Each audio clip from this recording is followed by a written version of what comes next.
जय भीम। मी तुम्हाला आज डॉक्टर बाबासाहेब आंबेडकर जयंतीनिमित्त गोडवासाठी मी तुम्हाला आज बदामाची बर्फी बनवून दाखवणार आहे। हे 200 ग्रॅम मी बदाम घेतलेले होते, ते भिजवून ठेवलेले होते आणि त्याची साल असं काढून घ्यायची। पूर्ण साल काढून घेतलेली आहे मी आणि मिक्सरला मी बारीक करून घेणार। दूध टाकायचं आहे आपल्याला। आता हे वाटून झालेलं आहे।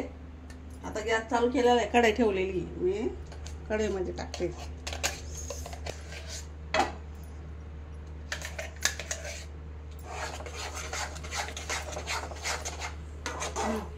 हे सगळं असं गरम करून घेणार मी आणि नंतर थोडी साखर टाकणार। म्हणजे मी अर्धी वाटी साखर टाकते त्याच्यात।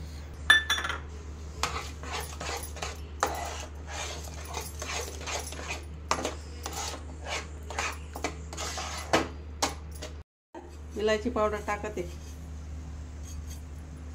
आणि 1 चमचा तूप टाकते। पेपरला तूप लावून घेतलेलं आहे।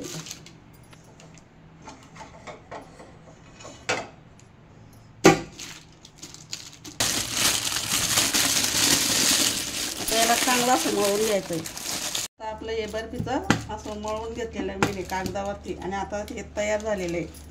आता मी लाटण्यानं असं लाटून घेते याला। आता याला कट करून घेऊ आपण। आता सेट होण्यासाठी मी फ्रीजमध्ये ठेवते। तर आपली बदामाची बर्फी झालेली आहे। जयंतीला तुम्ही बी करून बघायचं, खाऊन बघायचं आणि माझ्या चॅनलला लाईक करा, सबस्क्राईब करा। धन्यवाद।